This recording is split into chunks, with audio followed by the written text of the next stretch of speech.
Hello and welcome to Across the Acres, a Beck's Hybrids podcast, where our goal is to connect, challenge, and inspire each and every one of you by interviewing others who have a story or message to share.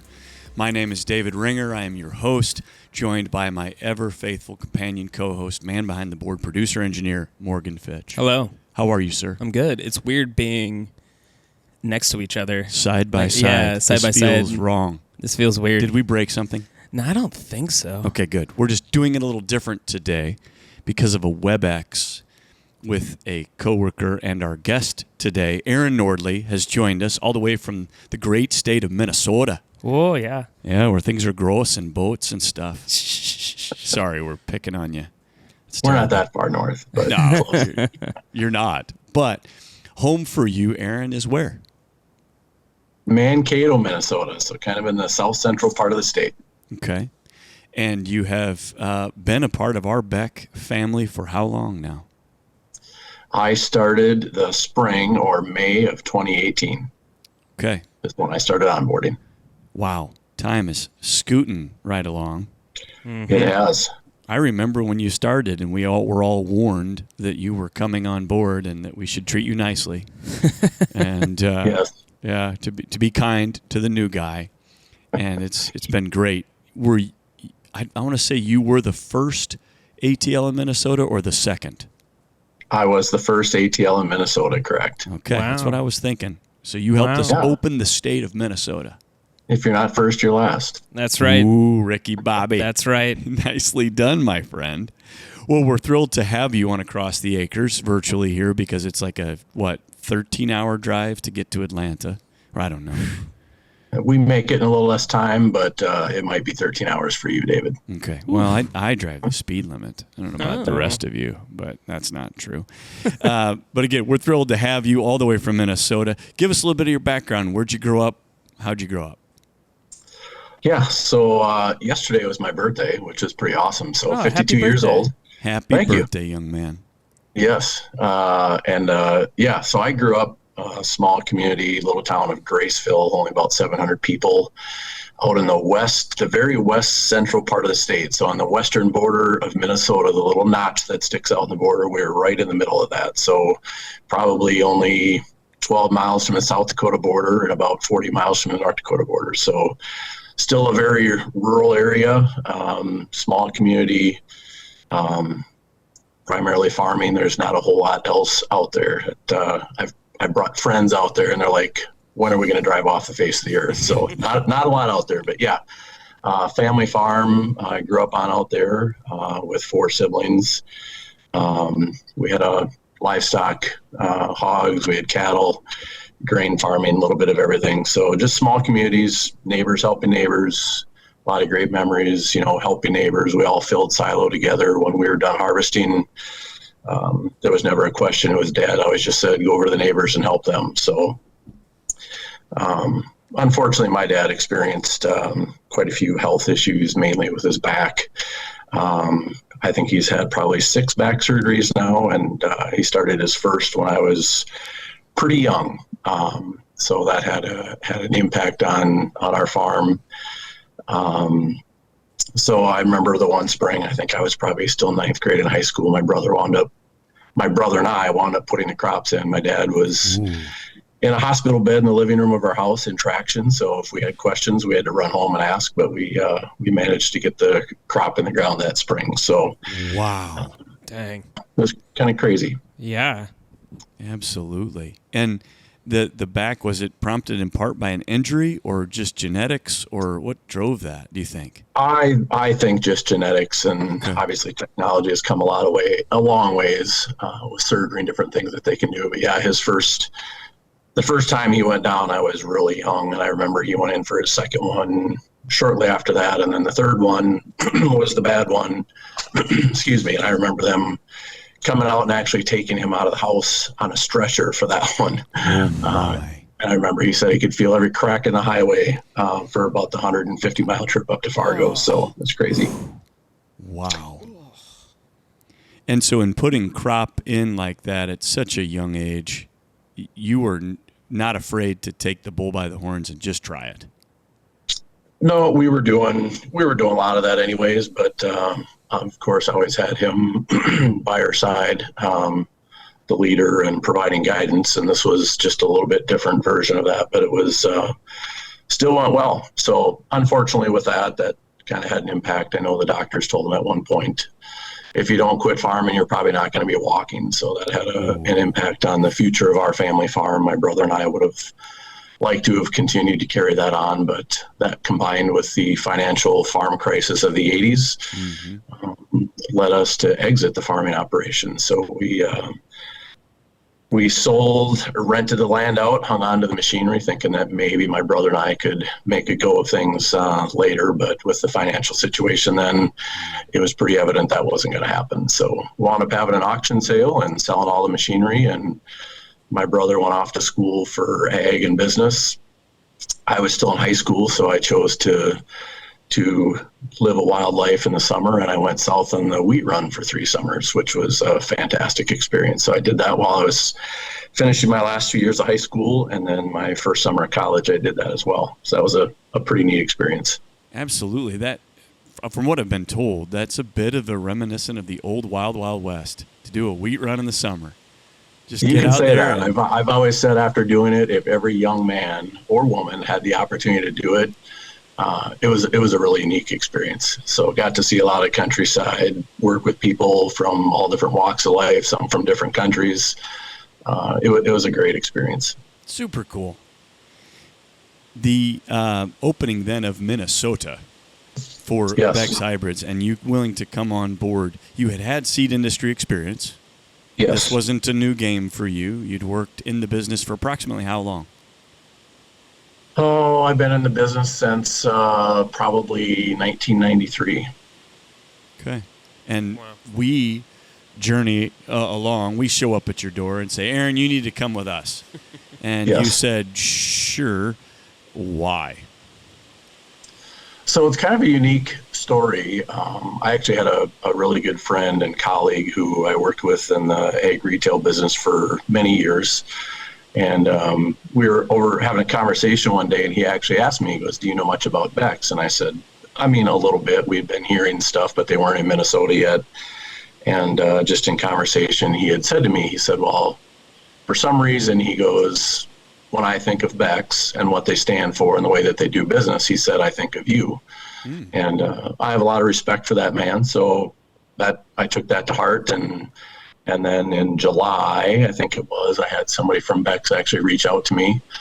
And that's kind of where it all started. Went from there. Wow. And that moment there where someone defines you as having characteristics that are similar to an organization had to be extremely curious for you. Who are these people, and what do they represent that this man sees in me? Absolutely. That's really cool. That's a neat way to be called to the business. And now that you've been here over 6 years, what holds true? What part of Beck's is part of Aaron Nordly, or what parts? Well, obviously, to me, a lot of the values or what Beck stands for resonated with me. But I also know that those things can only go so far. And so to me, I'll say it's about the people. You can have great values, a lot of what we do with attitudes and actions, but if you don't hire the right people, the people that live and breathe what the company stands for, those things will die in a hurry. And so I will go back to people, David. It's the people I'm surrounded with every day that I work with that do exemplify the values and the things that attracted me to Beck's. And just, it's hard to describe, but in my prior life, other opportunities I've had to be surrounded by the great group of men and women that we are here at Beck's, the level of trust, I would say, is unbelievable. Something that I've never experienced with any other organization. And that means a lot to me. Amen. And having just been up there with your team, what a group of fun, engaging, enjoyable people. Your team is just a blast to be with. Now there's some characters in there, Morgan. I got to warn you. Yeah, there's a handful of guys in there. I'm not going to name any names, but holy cow, they are just fun people. And it was a great time. But the high level of respect and trust, camaraderie, family atmosphere that you guys have as a group is very evident. And while you have a newer supervisor in Heather, which we can only say good things about because she is your boss, even she folded into the family so quickly, so easily, and she didn't feel new at all. And that's really cool that we have that type of culture. No, I agree. It's it's a pleasure to work with such a great group. It's been fun to build that team from the ground up and watch them all, come together almost like family, and work together. Like you said, just it's amazing. It really is. Family is so important to you. Tell us about 5 siblings. That's a good sized group. It's a good sized family. And you talked a lot about your brother already, but yes. What's it like to have that many siblings running around, and how did your parents survive as long as they did? So you asked how they survive. I really don't even know how to answer that, especially if you look at in today's standards, trying to raise 5 kids in today's society is that's an accomplishment in itself. But obviously, with a family farm, there was lots of activities, lots of trouble to get into. So I'm not sure how they did that, but whatever they did, I'll have to say, I think they did a pretty good job. I think at least my siblings, I don't know if they'd all agree how I turned out, but I would say all my siblings have turned out pretty darn good. So, well, and you're smack dab in the middle, is that right? I am, yes. Whew. And so there's got to be pros and cons to being in the middle. Yes. Give me one of each. Well, that's kind of a dangerous question. I think about being the middle child. I know my oldest sister reads a lot of books, and she has a lot of things that she has to say about birth order and what the middle child means and all this. I'm not sure I believe it all, but it was a lot of fun. You spend a lot of time looking both ways. You look forward and you look back. But I would say a pro, actually both ways though, David, would be learning. I mean, I learned a lot from my older siblings, but I can also say that I learned a lot from my younger siblings, and you had to be strategic. If I needed a ride to go someplace before I had my license, you kind of had to play to the older ones to encourage them that, hey, I need a ride. But it was also fun to be able to sit back and see this calm pond of water and throw a big rock in the middle and maybe start some fights. Just sit back and watch. Oh, yeah. Why not? Stir the pot a little bit. That's right. Oh, that's yes. good. Well, you speak with great respect of your father. Is he still with us? He is. He's 85 years young. Wow. Yes, he is with us. And the back, he's still able to function at least to some degree. Yep, surprisingly well. I think, a lot of it just once he finally retired, just not doing some of those activities, and he's just learned. He knows what he can and what he can't do. So he gets along pretty darn good. Good. But Mom, she went to be with the Lord. Yep, she did. And tell us about your mom. She has a special place in your heart, I know. She obviously took really good care of all 5 of you. And to be in the middle and still be loved and cherished, that takes work. Yep, she was an amazing woman. Like you said, raising 5 kids.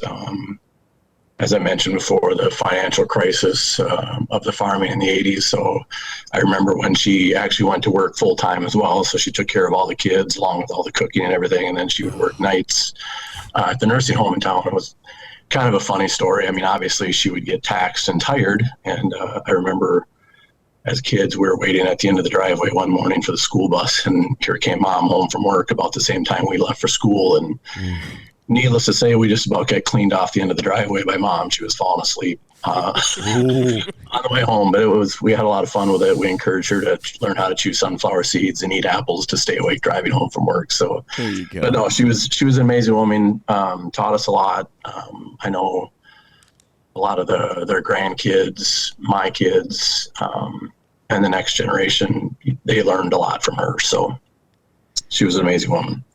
The cohesiveness that you use to describe your family is something that's always been really fun for me to hear. And we were just up at a lake in Minnesota for his team retreat at the cabin where his family gets together every year for the Labor Day weekend. But there's so stinking many of them, they have to rent out like the half the resort. I mean, by the time you got 5 kids and then all their kids and your dad comes, I assume, still to the lake. Yes, and he does. So how's that Labor Day tradition? How long have you been doing it, and how did it get started? Oh, I'm trying to remember how many years. It's probably been 7 years is my guess. I'm probably not exact on that, but it was something family was super important to my mom, and it was something that she made a priority of. And so they decided once the family got as big as it was that it's a struggle to do Christmas gifts for everyone. And so they decided to take their financial contribution rather than trying to buy gifts for everybody to rent this resort once a year for the entire family to come together. And as obviously families grow, you have marriages, the holidays become more of a struggle because you have two sides of the family. So we decided to kind of make some compromise and give up on some other holidays and allow people to be more efficient in their travel. So Labor Day was the weekend we decided to do, and it's the one weekend that pretty much the entire family comes together. I do have a younger sister that lives out in Colorado. They don't make it back, unfortunately, but pretty much the rest of us. So yeah, there's close to 40 of us there. And it is a weekend that the entire family looks forward to every year. From the 3-year-olds to my dad at 85, everybody talks about the weekend. We share memories from the weekend, and everybody looks forward to it. So it's fantastic. Well, that's super cool, and Morgan and I are thrilled to be invited. It was very gracious of Yeah, you to thank include you. us Thank you. next year, so we're looking forward to it. Yeah, can't wait to go. Yeah, it's going to be great. I Yeah, love we'd love Minnesota. to have you up there. We could find something fun to do. We'd probably get drowned or something by the Yeah, family that hold us underwater. Yeah, With love. of course, always. Yes, of course. Yeah, absolutely. All in good time. Yeah. Well, Aaron, it has been a rough go here the last several months for you from a physical health perspective. I can't remember, what has it been, 4 or 5 months ago, you texted me and said you met my nephew in the ER at our local hospital, which is nowhere near where Aaron lives. He's driving home from Atlanta, Indiana, our home office, and you had a seizure in the back of our pickup truck. Thankfully, another employee was driving. And then you get the chance to meet my nephew because he's an ER nurse, but that's not how I want you to meet my family. What an ordeal, Aaron. I mean, wow. Yeah. It was. It's kind of ironic you bring that up because I forgot that I had met your nephew, but there was a few things that are foggy from that point in time. Going but yeah, on. So it was crazy. It was out in Atlanta there having a meeting with Corey Beck and a few others, and just on the way home. And like I said, fortunately, the Lord had his hand in that, and I was not driving because a lot of our job is done behind the wheel. But I was fortunate enough to be with two fantastic coworkers that took good care of me. But yeah, it was a scary event. Definitely put things in a different perspective for me. So absolutely, and those seizures thankfully have stopped.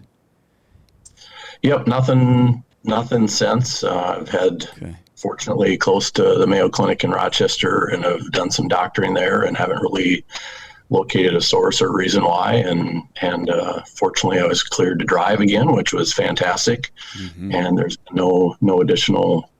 nothing additional from that, so that's a good thing.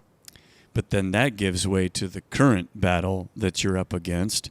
Tell us, what's the recent prognostic diagnosis? I'm not even sure which word to use there. So, yeah, where are we at now? Yeah, so it's kind of crazy. The whole seizure event. Again, I think the Lord had his hand in this. And one of the final things I was doing on that front was I had to have a little bit of blood work done. And there was just something that hit me. And I thought, as long as I'm getting some blood work done, I'm going to get a PSA screen done. I do have a family history of prostate cancer. And so I just asked for a PSA screen as long as I was having blood work done.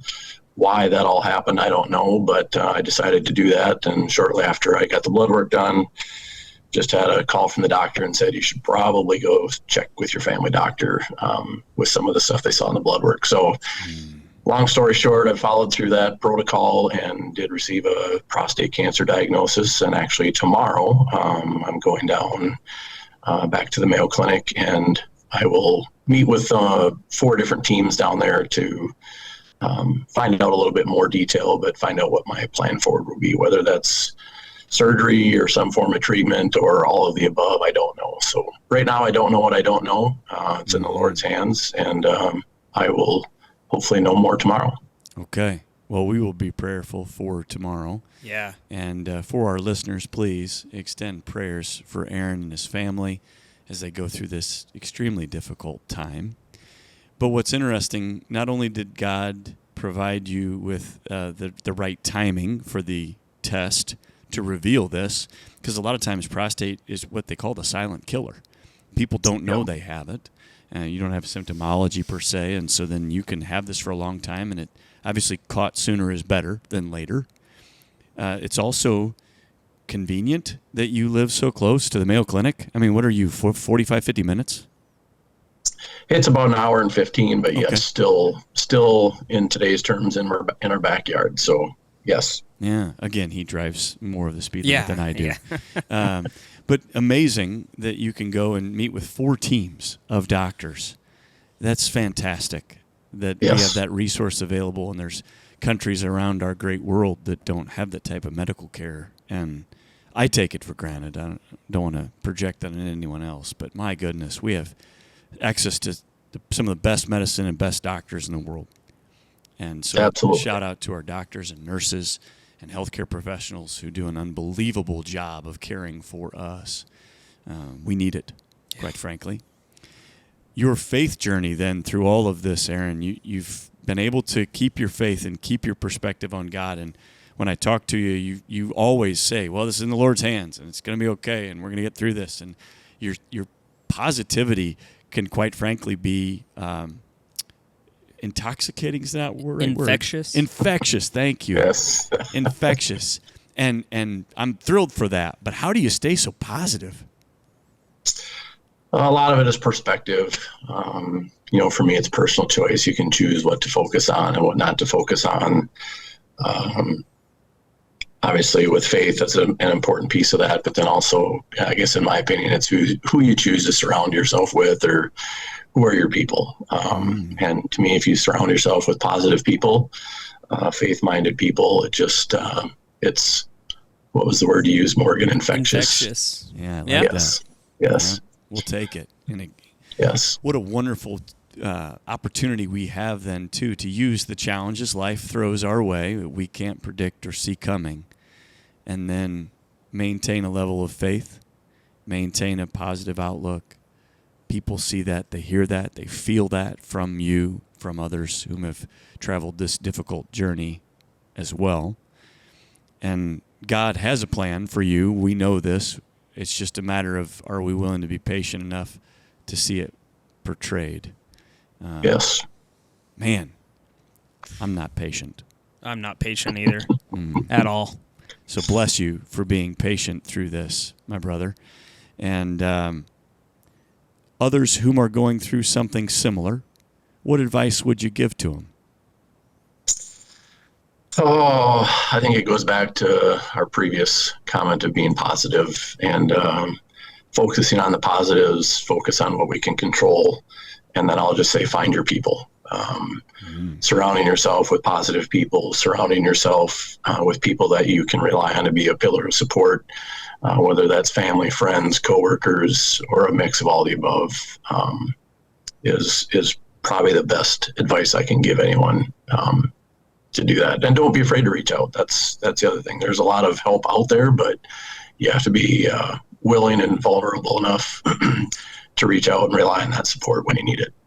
Absolutely. And we truly appreciate your vulnerability today and coming on here. I mean, it's not easy to do what you're doing and telling everyone that you're not 100%. The harsh reality is none of us are 100%. And so your willingness to acknowledge it, and specific to cancer, is one thing, but so many of us probably need to talk about other ways we're not 100%. And the battle of fine is how I've heard it defined before. People say, hey, Morgan, how you doing? Oh, I'm fine. Well, what's fine? It's just, can we really be vulnerable enough to tell people how we feel and what we're going through?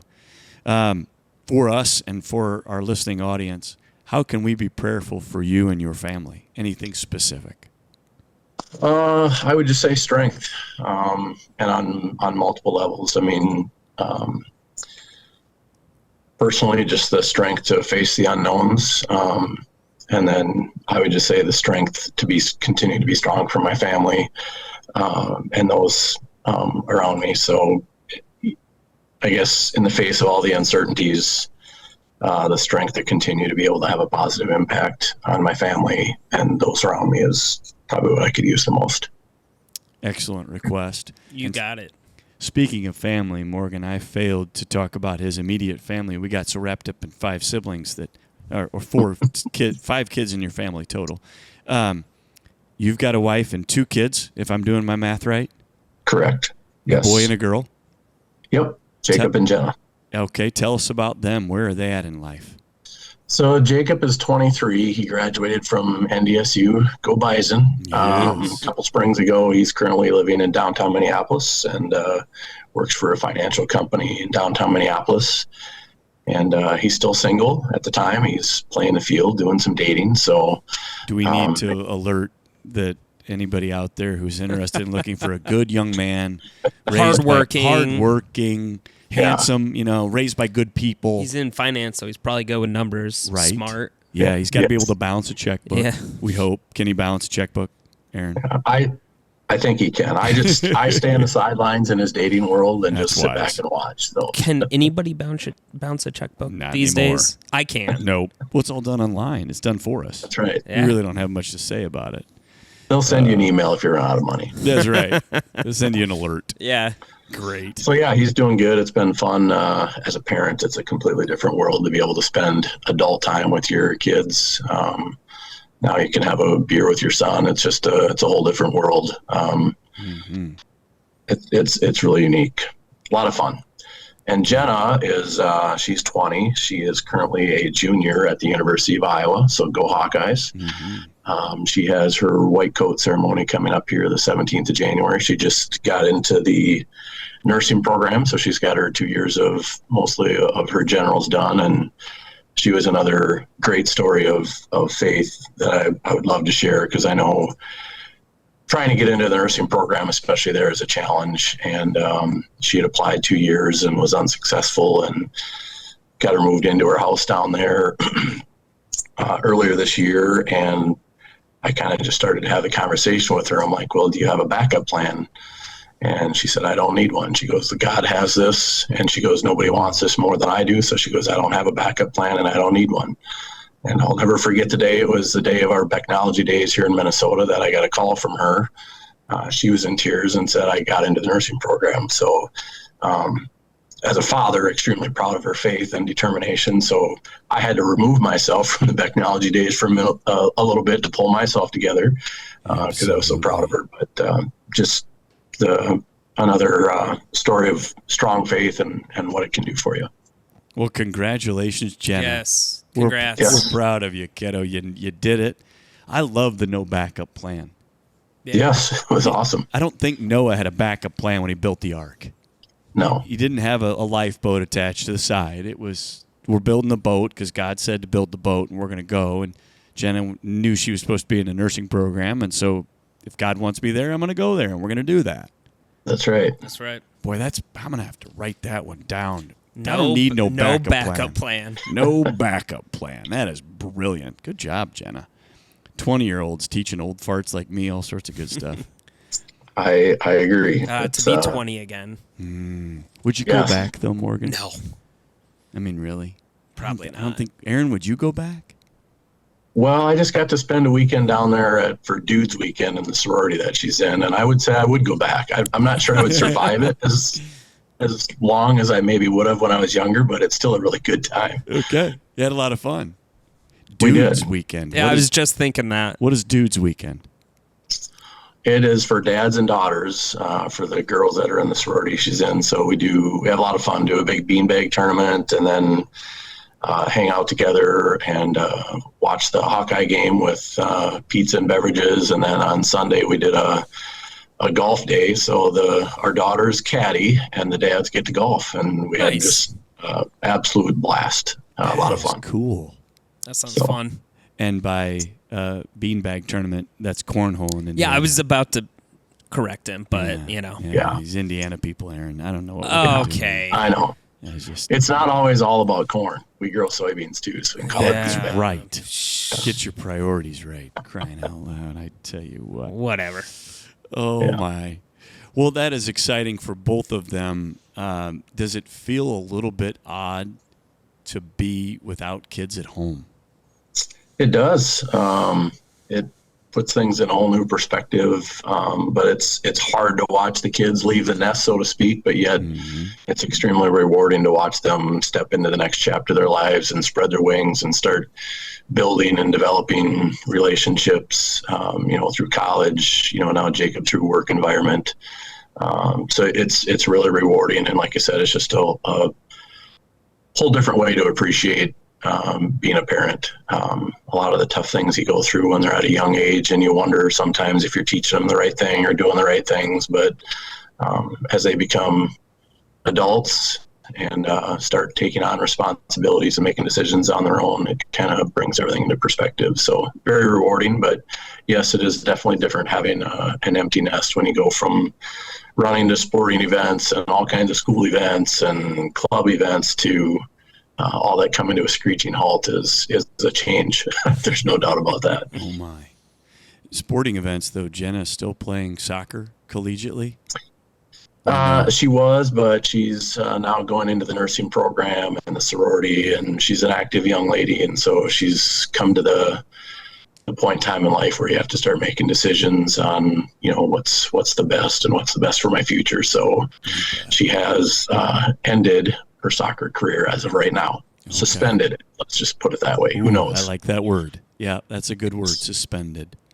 Yes. Well, I had the privilege to meet your son, and it was briefly, but still, we had a great time together. And so now that I've heard wisdom from Jenna, and I just need to meet her too. So I got to make full circle here.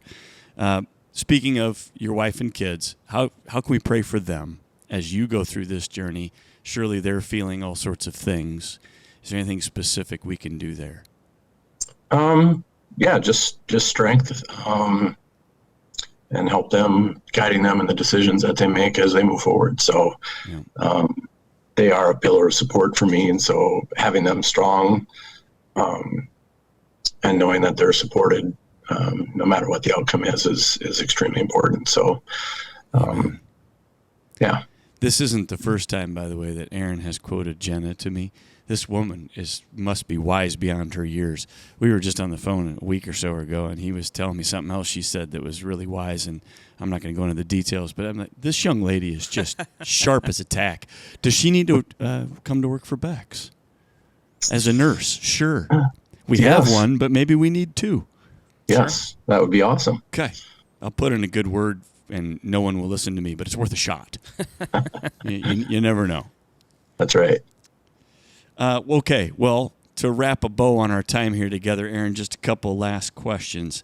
There is a theme about you, and I trust you know this, but if you don't, now you will. Your kindness, your generosity, your warmth, you are known for those character traits. And I think it's important that you know that going into this difficult time in your life and this difficult journey, that's how we see you.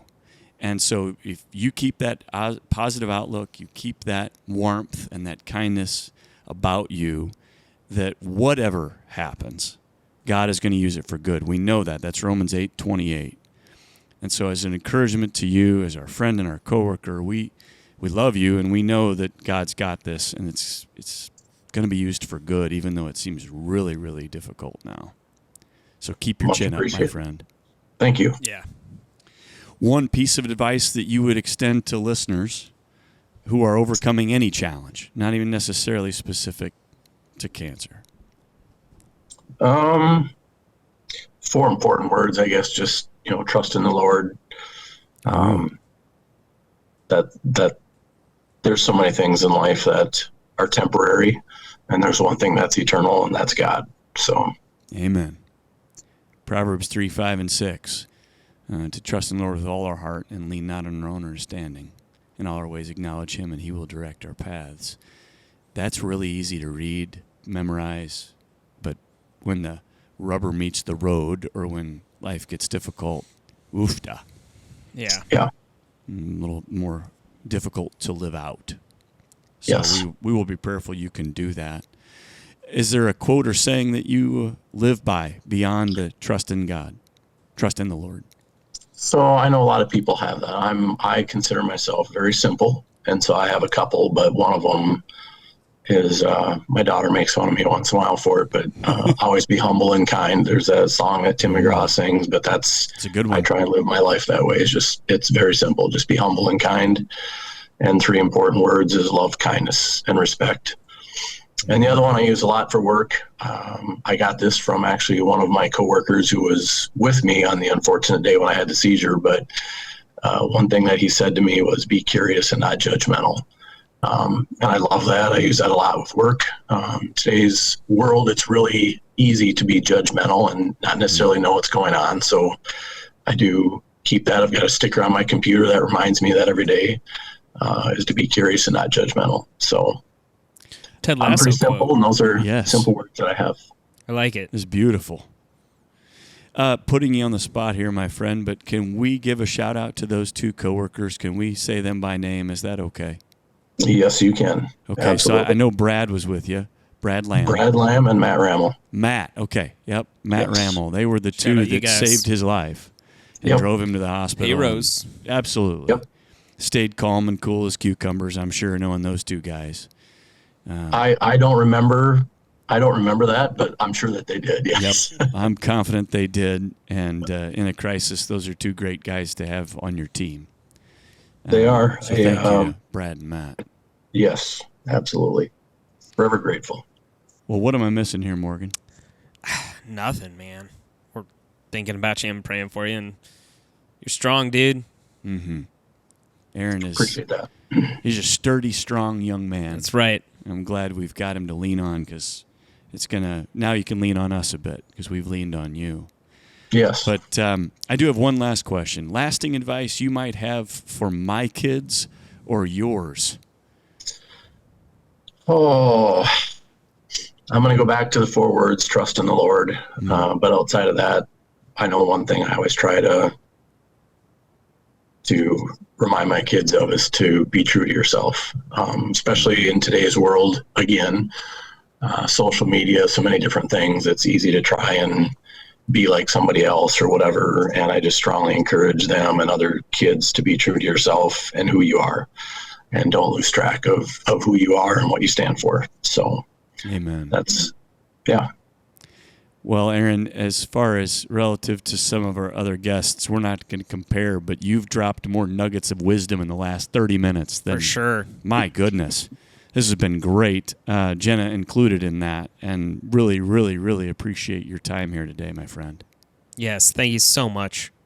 Absolutely. And Now, I we're feel, not... go ahead, sir. I feel blessed to have been asked to be a part of Across the Acres. So it's a little outside of my comfort zone, but I'm glad that I did it. So We only had to pay him like $2 million. You're getting paid for this? It was pretty reasonable, I thought. you got a good agent. It's on the education budget, but don't tell Ashley. We are not going to let you go, though, without the Fun Fast 5. So I know you thought you got off the hook on the deal, but you're not. So if I'm you're a thinker, ready, so don't expect too fast. Okay. Well, that's okay. We like thinkers. That's a good thing. But if you are ready, my friend. I'm ready. Okay. Book or movie? Movie. Overtip or undertip? Overtip. An afternoon nap or a midnight snack? Ooh, midnight snack. Okay. And what would be the snack of choice there? Depends. Some Beck's microwave popcorn is always popular. Oh, yes. It's good. Ooh, that's good stuff. Good stuff. How about an old friend or a new friend? Both. You rebel. We normally don't let people do that, but because we love you. And I'll then say old friend then. Okay, last but not least, time travel to the past or to the future? Oh, I'm going to go to the past. Okay, and what year might you visit first?